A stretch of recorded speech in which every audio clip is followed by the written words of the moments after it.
Hi, I'm Tyler Lentz. I'm a software lead for Triton UAS, and at competition, I'm going to be managing the ground control station. Go.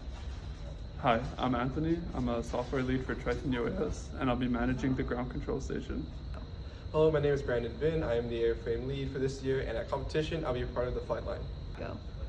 Hi, my name is Andrew Fletcher, and I'll be part of the flight line. Go. I'm David. I'm a member of the airframe team, and at competition, I'll be the safety pilot. Hi, my name is Allison Chen. I am project manager and airframe lead. At competition, I will be the primary coordinator. SUAS is a fixed-wing plane made of XPS foam and fiberglass. It has a wingspan of 10 feet and an aspect ratio of 5. It was designed to have a low stall speed and small turning radius. The autopilot software is ArduPilot and it runs on a Pixel 2 Cube Orange.